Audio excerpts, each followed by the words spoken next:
Where do I start with this one?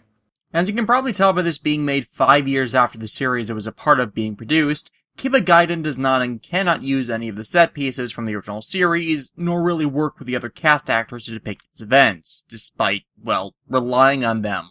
Probably because the ones they got back from Makai Senki, which began airing right after the special, were all too busy actually filming the series. Though for some reason Kiba Gaiden doesn't use stock footage of scenes they could have used to help relate the story. How does it try to convey the backstory of the Dark Knight, Kiba? Mainly through animated cutscenes that are narrated, with a wraparound segment at regular intervals in the story, and these scenes narrating the related events. Which has admittedly been shown to work in the past for someone giving their backstory in brief, both showing and telling together to get the exposition over with faster. The problem is, this goes on for 50 minutes. The part telling of Barago's backstory is more or less completed pretty early on. Thus, while informative of the nature and the villain's motivations, it's not very engaging. And the rest informing some backstory stuff that will be relevant for the events of Makai Senki, which, well, shows that it probably would have been better for me to not have delayed reviewing Makai Senki as I've had to do. Whoops. The special is set during the events of episode 23, with Kaoru Mitsuki in the hands of Barago, as they prepare the ritual that will call Messiah into the world, explaining this all to her in clear terms. まだ6歳の少女だったね。僕は探し求めていた。神聖なるゲートにふさわしい少女をね。I wanna know what love is! I want you to show me! And now we get to more prominently see how they decide to compensate for the lack of footage or cast members, by redepicting relevant imagery in a shadow-drenched sketch art style to depict the scenes.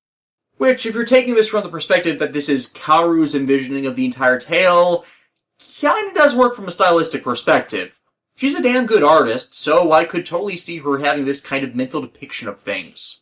Granted, we've kind of gotten this before, both in Smile and in the series proper, but all three are somewhat inconsistent with the other. Then again, there's a difference between dream, the mind, and the soul. Which I personally feel works, but it's not a style you can utilize regularly without your audience getting annoyed and leaving. Anyways, Kaoru asks why he wants to summon Messiah, inferring that he seems to have given up the duty of a knight for this, which he rejects. 僕が闇を選んだんだよ。闇をね。唯一の究極の存在になるためにね。Tell that to Masahiro Inoue sometime. He seemed like a pretty fun villain after choosing to go down the same path as Kiba. And he had his son murdered first. Yeah, compared to the most recent Garo series, Goldstorm, Barago seems like an overall weaker villain in comparison. This segues into a depiction of Barago's childhood, his parents a knight and a priest, as is apparently really common of knights' parents. And yet, knights and priests seem pretty estranged in the first series. Or is that simply just discarded as it seemed rather backwards to not include one, and the showcased partnerships we've seen later on of knights and priests a really damn obvious development? However, much like Koga's mom, Barago's became sick and, wishing to become strong for her, he began training to become a knight, when honestly, it might have been wiser to become a priest to see if he could learn to heal her. Anyone? Anyone?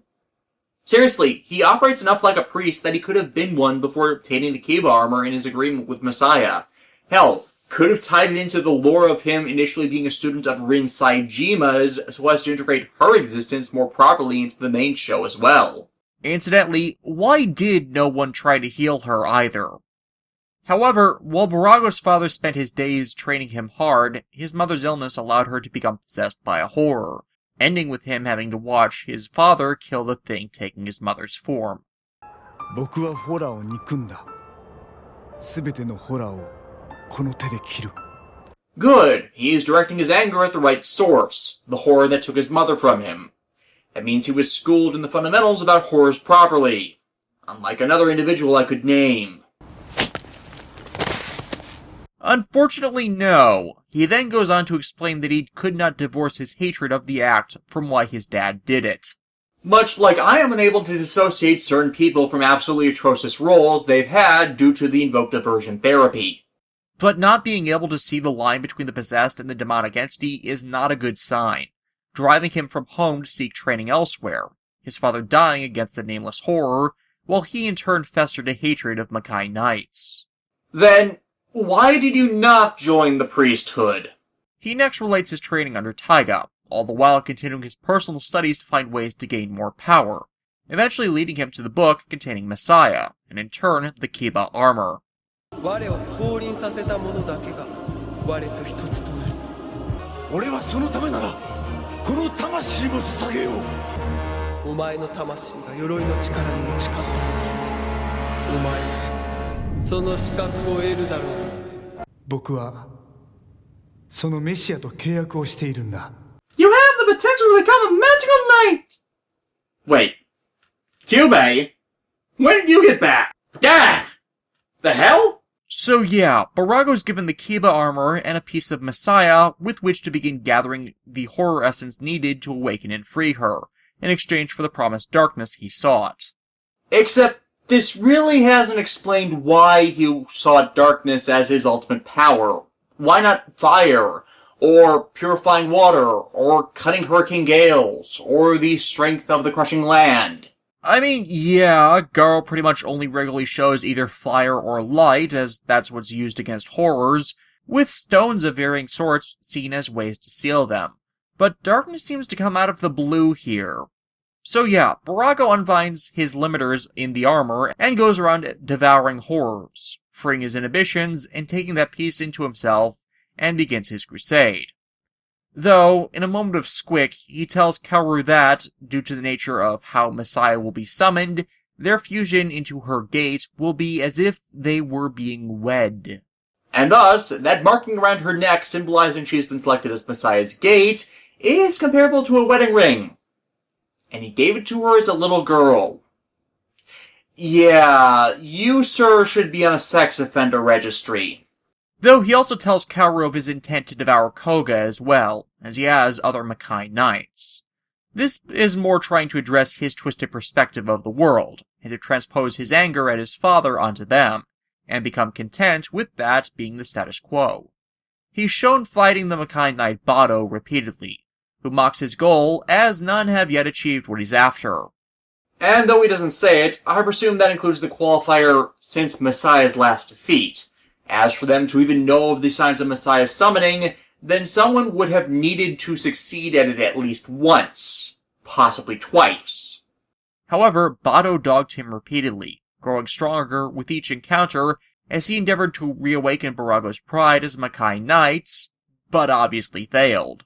Probably because, well, he never had it to begin with. However, Bado's final defeat involved a mystic effect left on him he would later realize. We get time next with Barago's completely out of nowhere female assistant, Urda, who pretty much makes this whole situation worse for Kaoru, as she's jealous she wasn't chosen. Yes, she is jealous, she is not about to be killed, so an eldritch abomination can take over her body and unleash untold devastation upon the realm. She seriously has some screwed up priorities. Fortunately, she's not stupid, and harming Kaoru would negatively impact Barago's plans, which she wants to see succeed. Plus, she'll still be around to serve him, so screw her. This woman who has appeared in nothing before this gives her backstory, and this is where we get into preview and backstory stuff for Makai Senki. Her dialogue given in English. Okay, I should explain. Urda's actress, Leah Dizion, is from Las Vegas. She moved to Japan to pursue an entertainment career, and is most known for the song Could You Be the One from the game Ninja Gaiden Sigma. I'm not entirely certain why they chose for her to deliver this exposition in English, but I'll bet it's simply to add another level of surrealism to it, not unlike Mark Musashi's chance to vent about the production during the events of Smile. Anyways, Urda was in love with a Makai Knight named Shinji. Get in the Makai armor, Shinji! And served as a guide to both him and... I have no idea what that is, but she foresaw good things for him in life. At least until he was ordered to find Ganon, a horror connected to Messiah. And was currently too busy fighting several guys named Link across the entirety of space-time. Thanks a lot, Eris! However, they and the knights that joined them, upon finding where it was sealed, were in turn betrayed by their companions, killing Shinji and mortally wounding Urda. ないヤノンのムクロが何者かがすでに掘り起こしたのだ I had already known from my readings that the carcass would be missing, and that this journey was meaningless from the start. Then why the hell didn't you tell anyone?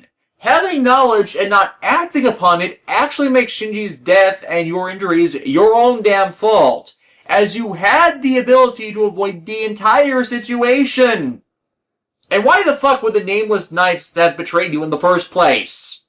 But she was saved as Barago was after Ganon too, slaying the knights and tending to her injuries, taking a liking to her over time after converting her into a horror-like entity. This transitions back to them and her irritation at Kaoru, espousing once more on the Messiah connection, revealing that in several of her counseling sessions, Messiah had emerged, subduing her consciousness and communicating with Dark Knight, showing a disdain for the light that still resides in his heart. At this point, he attempts an inversion of the Shadow Trial, having that light manifest as the Garo armor in his own underworld, and seeking to destroy it outright. Barago notes it was likely the infusion Bado performed, a final safeguard against making him suitable for Messiah's needs. The two knights face off in a fight that is this show's standard mix of live and CG combat, but this time accented further with the pictographic images this special has relied on, which honestly is the best part of it. He eventually wins, proclaiming that after that, there's no way he could lose. And Murphy's Law is now in effect. Great job there! And no, Messiah tells him that he is still not free. The last of the light in his soul rests within the memories of his mother, and the love that had driven him for so long. He fights and cuts down this manifestation in the same manner his father slew her to free her from the horror possessing, in a way, bringing him full circle. The act that started his descent being the one that ultimately shows how he's become everything he hated. And thus, he has Messiah's approval, allowing him the full dark power of Kiba. Granted, we all know how this ends. He's betrayed by Messiah and devoured. The Kiba armor animates itself after he's been rotted out from the inside, and everything he sought to achieve falls apart. As such, Kiba Gaiden is watchable, but can seem pretty superfluous.